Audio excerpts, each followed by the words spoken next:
चलिए हम लोग लिखते हैं स्थानांतर नुगुण्य शब्द। स्थानांतर नुगुण्य शब्द।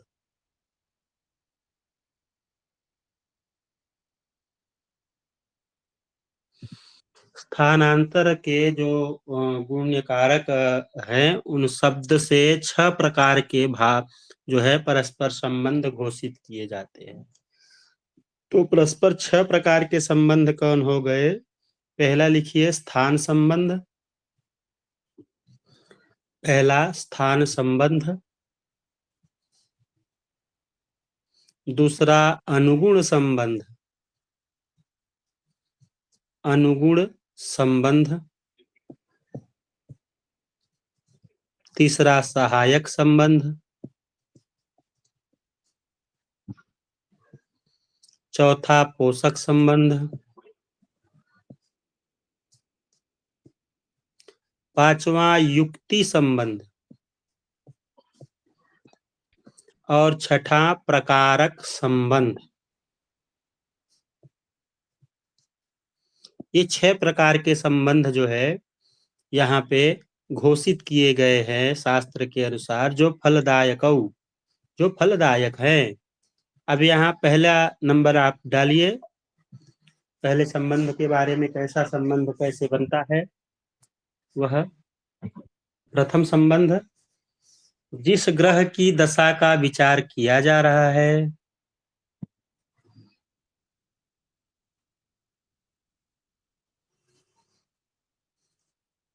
जिस ग्रह की दशा का विचार किया जा रहा है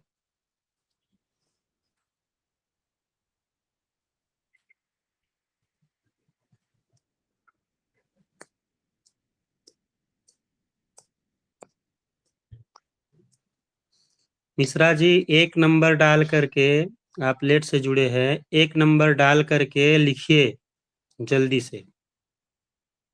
जी गुरुजी, स्वागत प्रणाम। 1 नंबर, जिस ग्रह की दशा का विचार किया जा रहा है, जिस ग्रह की दशा का विचार किया जा रहा है, यह ग्रह जिस भाव में यह ग्रह जिस भाव में है, जिस ग्रह की दशा का विचार किया जा रहा है, यह ग्रह जिस भाव में है, उस भाव के गुणधर्म की फलित होते हैं। उस भाव के गुणधर्म भी फलित होते हैं।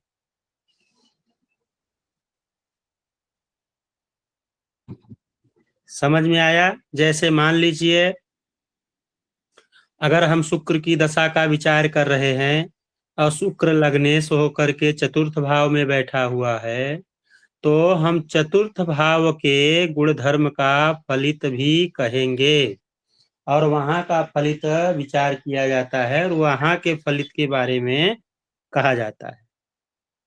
ये समझ में आ गया?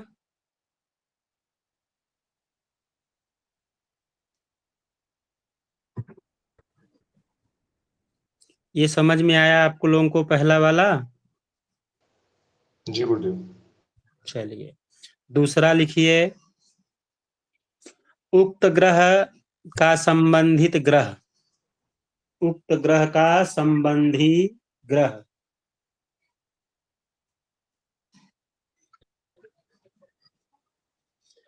उक्त ग्रह का संबंधी ग्रह जिस भाव में बैठा है,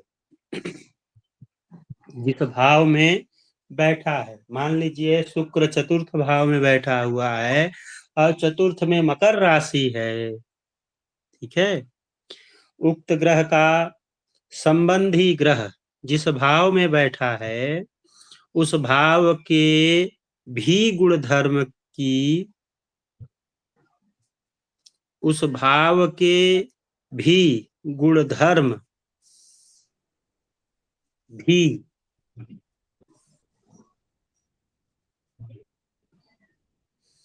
उस ग्रह दशा भोग्य समय में उस ग्रह दशा भोग्य समय में प्राप्त होते हैं। जैसे शनि की राशि में बैठे हैं तो शनि कहाँ बैठे हुए हैं, मान लीजिए अगर अपने एक भाव पीछे ही बैठे हुए हैं, तीसरे भाव में पराक्रम भाव में बैठ गए तो पराक्रम की स्थिति भी यहाँ पे बताई जाएगी। दशा विचार में उपलब्ध होते हैं, दशा विचार में बताना चाहिए कि कौन सा समय कैसा है। अभी मान लीजिए दशा चल रही है तो उसको हम ज्वाइन करके उसके साथ में हम बताएंगे। तो हो दूसरा गया। पॉइंट फिर बताइए, दूसरा पॉइंट। उक्त ग्रह का संबंधी ग्रह, हमने जैसे आपको उदाहरण बताया कि शुक्र लग्नेश होकर के तुला लग्न की मान लीजिए कुंडली है, लग्नेश होकर के चतुर्थ भाव में बैठा हुआ है, तो उक्त ग्रह कहाँ है, चतुर्थ भाव में। और उक्त ग्रह का संबंधी ग्रह कौन हुआ, शनि। संबंधी ग्रह शनि। तो शनि मान लीजिए पराक्रम भाव में बैठ गया है ना, तो उसका भी फल हमको बताना चाहिए, उसका भी फल हम विचार करना चाहिए कि पराक्रम भाव में शनि है और शुक्र लग्नेश होकर के माता के भाव में बैठे हुए हैं, तो माता पराक्रमी हो सकती हैं, या माता के पराक्रम से या माता जैसी स्त्रियों का जो है सत्कार इत्यादि करने से उस पराक्रम को, ऐसा नहीं कि वह पराक्रम में परिवर्तित हो जाए, ठीक है। उक्त ग्रह का संबंधी ग्रह जिस भाव में बैठा है उस भाव के भी गुण धर्म, उस भाव के भी गुण धर्म भी उस जातक की दशा विचार में उपलब्ध होंगे। उस जातक की दशा विचार में उपलब्ध होंगे।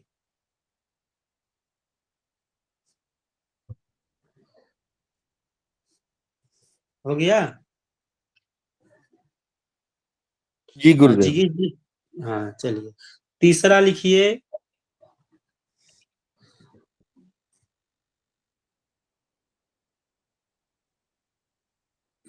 वो भी बताया जाएगा।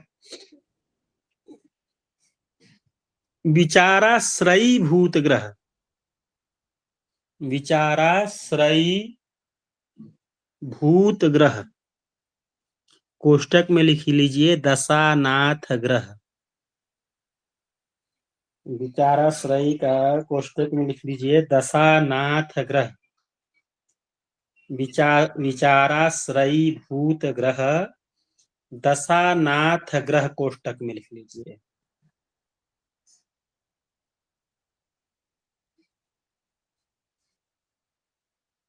जिस भाव का स्वामी होगा उस भाव,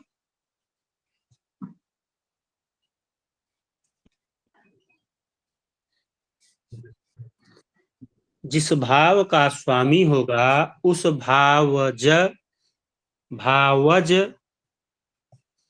धर्म भी, भावज धर्म भी उस ग्रह दशा भोग समय में,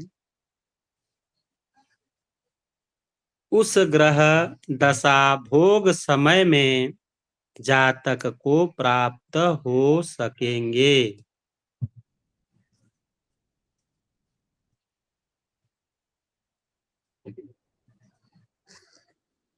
ये समझ में आया?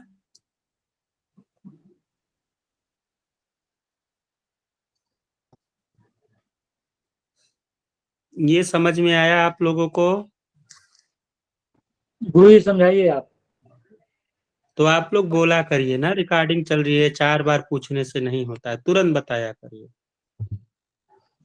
जिस भाव का स्वामी होगा, मान लीजिए हमने अभी शुक्र का आप लोगों को उदाहरण दिया है, तो उसी शुक्र पे हम चलते हैं। तो जिस भाव का स्वामी होगा, तो भाव का स्वामी कौन कौन से भाव का स्वामी हुआ, शुक्र प्रथम और अष्टम भाव का स्वामी हुआ ना, दूसरा 7वां। दूसरा कैसे 7वां होगा? तुला का भी तो स्वामी शुक्र होते हैं। अरे मालिक, तो दूसरा 7वां हम नहीं कह रहे हैं, हम आपको क्या बताए हैं, तुला लग्न की कुंडली बता रहे हैं ना।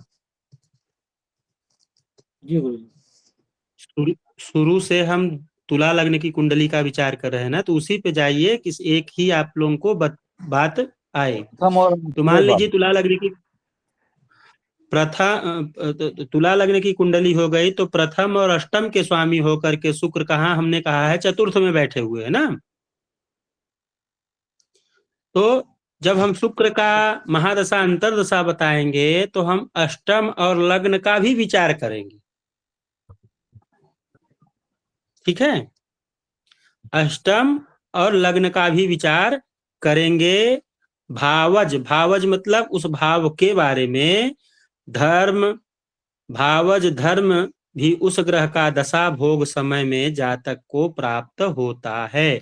अर्थात लग्न का जो शारीरिक बात आएगी और मृत्यु संबंधित जो बात आएगी, वह दोनों भी हम शुक्र के साथ में बताएंगे कि शारीरिक परेशानियां क्या हो सकती हैं और अष्टम भाव से जुड़ी बातें क्या हो सकती हैं, वह दोनों हम वहां पे विचार करेंगे। ठीक है,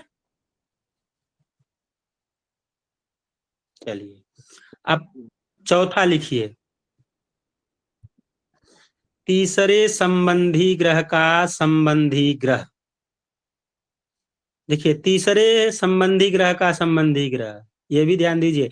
अभी जैसे हमने आप लोगों को बताया कि शुक्र कहाँ बैठे हैं, चतुर्थ भाव में, और चतुर्थ भाव के स्वामी हैं शनि। शनि बैठे हैं तृतीय भाव में, शनि बैठे हैं तृतीय भाव में। तो तीसरे संबंधी ग्रह का संबंधी ग्रह, अब तीसरे संबंधी मतलब जो शनि जहां बैठे हैं उससे संबंध करने वाला ग्रह, मतलब कौन हुआ, गुरु।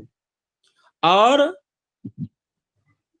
गुरु के बारे में भी क्या कर रहे हैं, तीसरे संबंधी ग्रह का संबंधी ग्रह जिस भाव का स्वामी है, जिस भाव का स्वामी है, वह भाव राशि उक्त ग्रह की पोषक संबंधी कही जाएगी।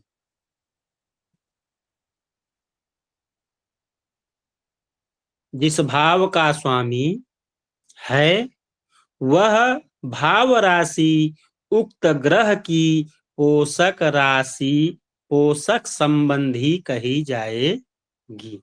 अब मान लीजिए गुरु कहाँ बैठे हुए हैं, छठे स्थान में बैठे हैं। ठीक है, गुरु छठे स्थान में बैठे हुए हैं, तो छठे स्थान में कौन सी राशि हुई, गुरु की अपनी स्वयं की राशि हुई ना। छठे स्थान में गुरु की स्वयं की राशि हुई, तो गुरु की स्वयं की राशि जो मीन राशि है, उस राशि की पोषक राशि कही जाएगी। पोषक मतलब जो भरण करने वाला होता है, जो कुछ खिलाने पिलाने, पोषक, पालक पोषक जो कहते हैं, तो उसको पोषण देने वाली राशि कही जाएगी। ये समझ में आया? गुरुदेव, इसका मतलब ये हुआ कि मीन राशि धनु राशि को सपोर्ट करने वाली बन गई।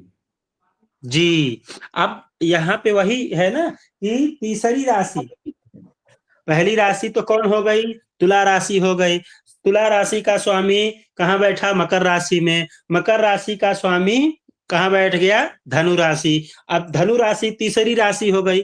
तीसरी राशि का स्वामी जहां बैठा हुआ है, वह राशि पोषक राशि कही जाएगी। दोबारा बता दीजिए।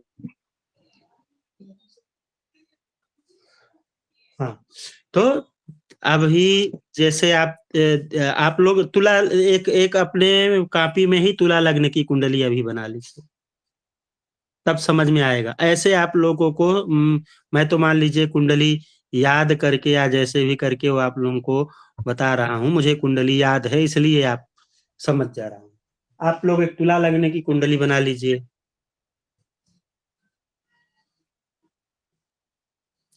तुला लग्न की कुंडली बना लिए,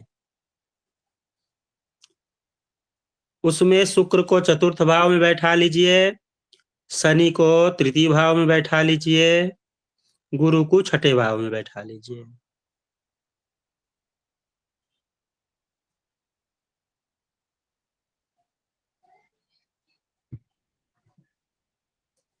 बन गई? जी गुरुदेव। हाँ, अब यहाँ क्या कह रहे हैं, तीसरे संबंधी ग्रह का संबंधी ग्रह। तीसरे संबंधी ग्रह कौन से हो गए? पहला भाव क्या हो गया उनका? लग्न हो गया। दूसरा बैठे कहाँ हैं? शुक्र बैठे हुए हैं दूसरे, शनि की राशि दूसरा हो गया। अब तीसरा कहाँ पहुंच गए हैं? धनु राशि में, तृतीय भाव में। तो तीसरा हो गया तीसरे का संबंधी ग्रह। तीसरे का संबंधी ग्रह, तीसरे भाव का संबंधित ग्रह कौन है? गुरु। तो गुरु मान लीजिए हमने कहा कि आपको कि छठे भाव में बैठ गया है, तो छठे भाव का स्वामी, जिस मतलब संबंधी ग्रह जिस भाव का स्वामी है, जिस भाव का स्वामी है मतलब छठे भाव का स्वामी है, तो छठे भाव का स्वामी वह भाव राशि उक्त ग्रह की पोषक संबंधी कही जाएगी।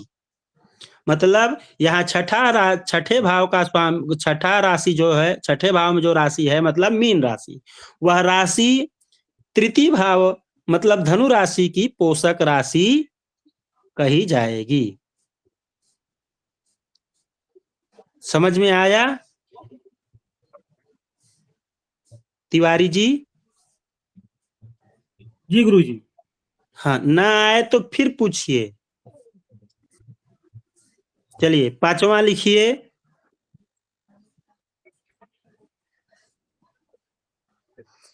विचाराश्रय। हाँ गुरुदेव, बोलिए। हाँ जैसे हमने लगन में तुला लगन हो गया हमारा, हाँ हाँ। और शुक्र को बैठा दिया हमने चौथे भाव में, तो लगन से तीसरी राशि, और उस तीसरी राशि से तीसरी राशि। लगन से नहीं, तीसरे संबंधी ग्रह, तीसरा तीसरे संबंधी ग्रह, तीसरे का भाव का जो संबंधी, संबंधी ग्रह का संबंधी ग्रह, तीसरे भाव का, तीसरे भाव नहीं भैया नवल जी, तीसरी राशि, तीसरे संबंधी ग्रह का संबंधी ग्रह। तीसरे संबंधी ग्रह कौन से हुए? पहला भाव का स्वामी हो गया शुक्र, दूसरा हो गया चतुर्थ में बैठे हैं शनि, शनि जहां बैठे हुए हैं वह तीसरा संबंधी हो गया। अब तीसरे से संबंधी ग्रह, तीसरा मतलब शनि जहां बैठे हुए हैं। गुरुदेव एक मिनट। हाँ तुला लगन हो गया है, हाँ तुला के बाद दूसरी राशि जो है वृश्चिक राशि आती है, फिर धनु आती है, मेरी फिर आप बात मकर नहीं समझ, मेरा वो आप जिस तरह से समझ रहे हैं उसको हमारा ध्यान दीजिए।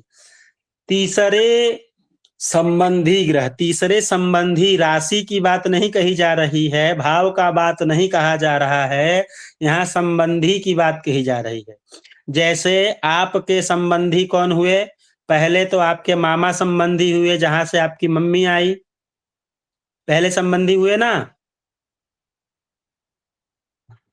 जी।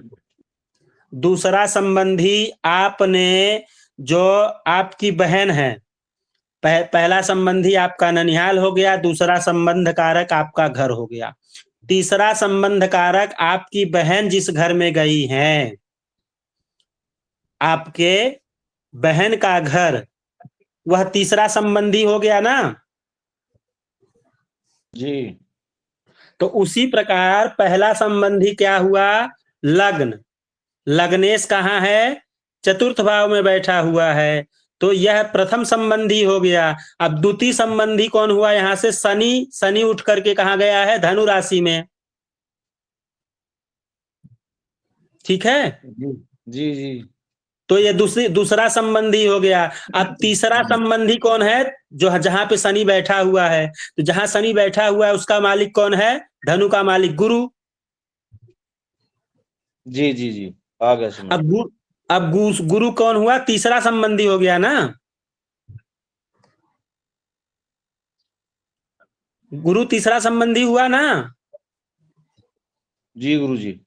अब तीसरे संबंधी का संबंधी ग्रह, तीसरे संबंधी का संबंधी ग्रह, तीसरे संबंधी का ग्रह का संबंधी ग्रह कौन हुआ?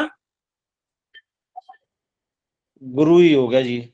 जहां बैठे हुए हैं, तो जहां बैठे हुए हैं तो वह कौन सा भाव? हमने छठा भाव बताया। तो छठा भाव की जो राशि है, छठे भाव की जो राशि है, वह राशि जो है धनु भाव की पोषक राशि कही जाएगी। जी जी, ठीक है ना? जी गुरु जी। चलिए अब पांचवा लिखिए। गुरुदेव मेरा एक गुरुजी प्रश्न है पोषक इसी क्या में। कहेंगे? पोषक हाँ हाँ, बोलिए बोलिए। ये मान लीजिए गुरु तीसरे भाव का मालिक यदि सप्तम में मेष राशि में बैठा है तो मेष हाँ। राशि धनु की सपोर्टिव हो जाएगी, पोषक हो जाएगी। जी जी, मेष राशि धनु की सपोर्टक हो जाएगी। सपोर्टक क्या, पोषक हो जाएगी, उसका हाँ पोषक, पोषण पोषक। करने। हाँ, हाँ, भरण पोषण करने वाला। सपोर्टर अलग होता है, पोषक अलग होता है। हाँ, पोषक हो जाएगी। सपोर्टर आपका और साथ दे सकता है और पोषक पिता होता है। जी समझ गया और ये गुरुदेव, धन्यवाद। और ये यही जो है गुरु अगर इसमें बैठ जाए वृष राशि में तो शुक्र इनका सपोर्टर हो जाएगा, पोषक हो हाँ, जाएगा। शुक्र इनका पोषक राशि हो जाएगा और स्वयं शुक्र से संबंधित बातें चल रही हैं। ठीक है।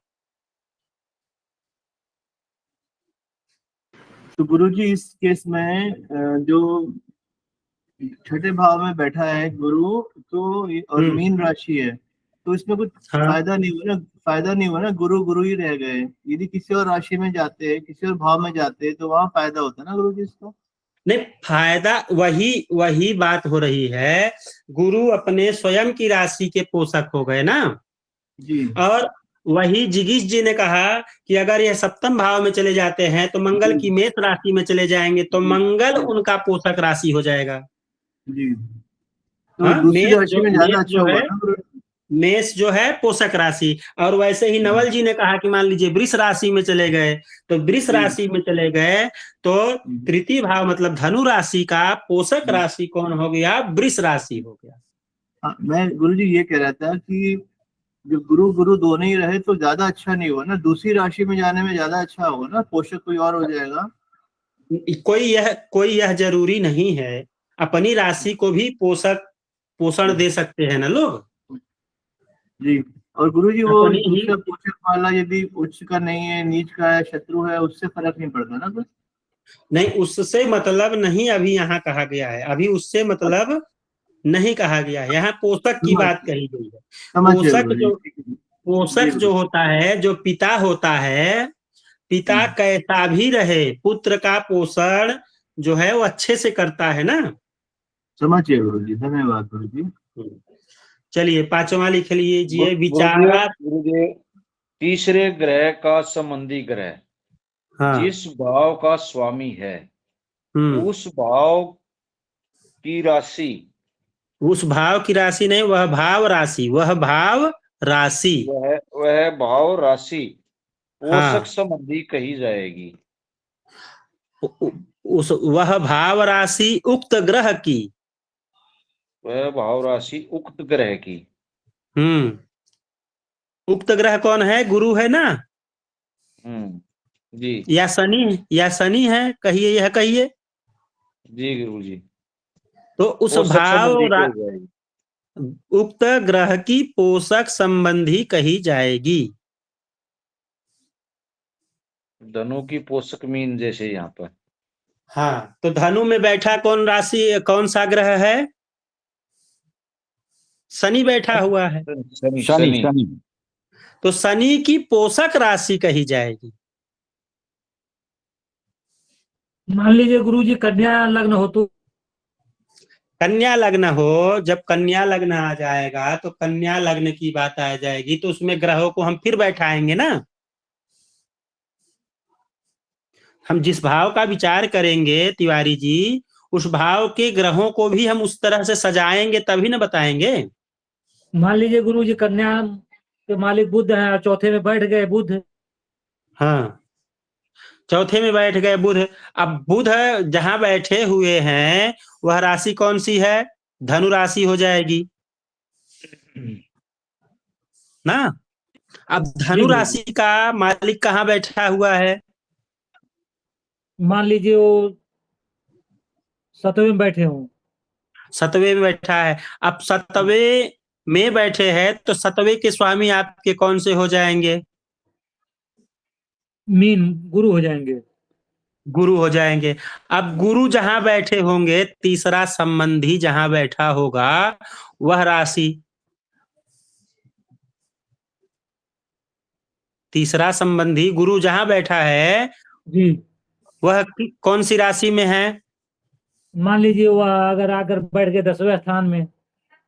10वें स्थान में, तो 10वें स्थान में बैठ गए तो 10वां कौन सा हो गया? 1 2 3 फिर गुरु बुध की ही राशि हुई। जी तो बुध स्वयं अपने का पोषक हो गया, या जी फिर यह कहिए कि बुध गुरु का पोषक हो गया। जी ठीक है, जी गुरु जी। क्योंकि 7वें भाव में गुरु है तो तीसरे संबंधी का पोषक ग्रह हो जाएगा ना। जी जी जी तो तीसरे भाव में जो 7वें भाव में जो गुरु बैठे हुए हैं उस ग्रह का पोषक राशि कही जाएगी कौन सी? मिथुन राशि पोषक राशि कही जाएगी। जी ठीक है। ठीक ठीक। हाँ, चलिए 5वां लिखिए। विचाराश्रयी भूत ग्रहस्थ, विचाराश्रयी भूत ग्रहस्थ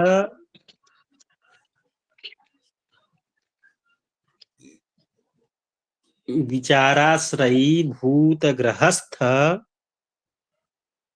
राशि का स्वामी,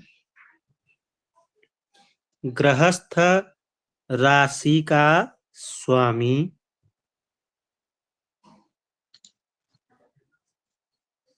जिस राशि में है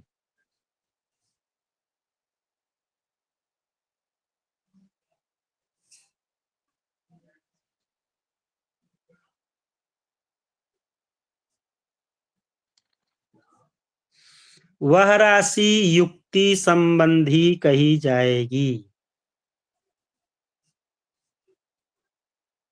वह राशि युक्ति संबंधी कही जाएगी।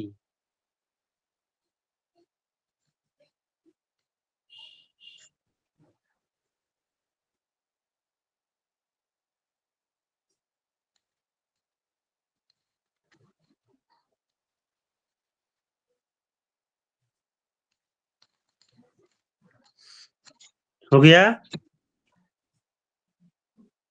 इसको समझना है। जी गुरु। चलिए, अब विचाराश्रयी भूत ग्रहस्थ राशि। अब मान लीजिए हम किस भाव का विचार कर रहे हैं? शुक्र, हमने मान लीजिए हम तुला राशि को आप लोगों को बनाए हैं तो तुला राशि पे विचार कर रहे हैं। तो ग्रहस्थ विचाराश्रयी भूत जिसका हम विचार कर रहे हैं उस ग्रहस्थ राशि का स्वामी, राशि का स्वामी कौन हो गया? जिस राशि में बैठे हैं उस राशि का स्वामी शनि हो गया ना। बोलिए आप लोग, हाँ बोलते जाइए तब ना। जी जी गुरु जी। उस राशि का स्वामी शनि हो शनि गए। होगा। वह जो मकर में वह राशि युक्ति संबंधी कही जाएगी। अब युक्ति संबंधी हो गई तो किससे युक्ति किया? शनि से शुक्र की युक्ति हो गई। ठीक, शनि से शुक्र की युक्ति हो गई। समझ में आया तिवारी जी? जी गुरु जी समझ में आ गया। तो बताया करिए ना, समय नहीं ना है। 6 ही में देखिए पूरा समय 6 ठो लिखवाने में ही समाप्त हो गया। आप लोग जल्दी बताएंगे तभी ना। चलिए 6वां लिखिए। युक्ति संबंध कारक ग्रह, युक्ति संबंध कारक ग्रह की राशि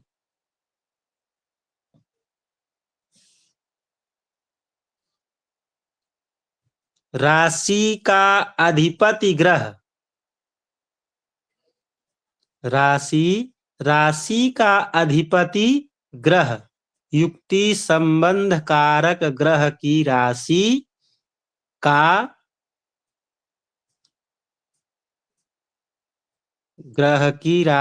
का अधिपति ग्रह जिस राशि में वह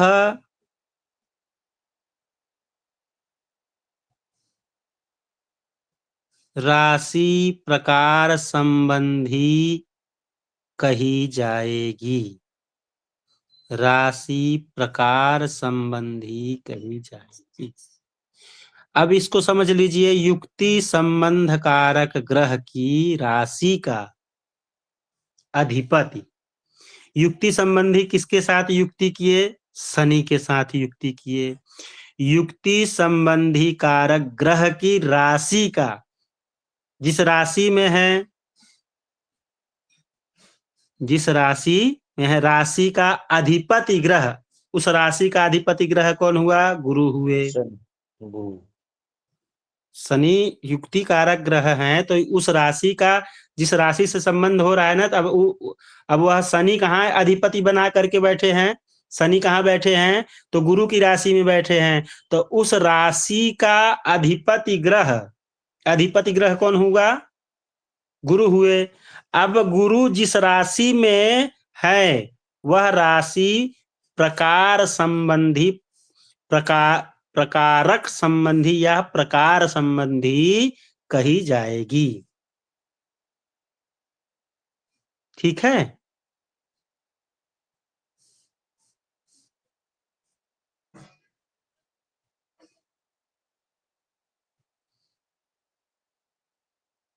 ठीक है भैया, कोई जी भी गुरु जी। बोला करो। हाँ, मतलब ये धनु राशि हो गई नहीं यहाँ प्रकारक। हाँ, धनु राशि यहाँ प्रकारक संबंधी जो है, वह राशि प्रकारक संबंधी कही जाएगी। अब यहाँ पे वह राशि मतलब अधिपति कहाँ पे है?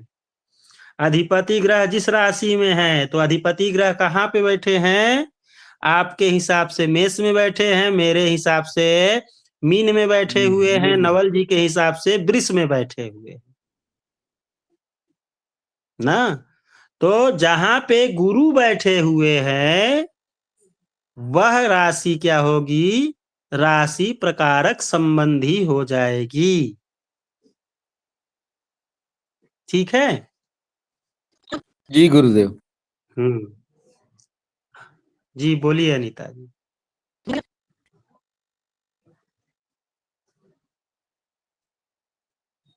सुनील जी रिकॉर्डिंग बंद कर दीजिए।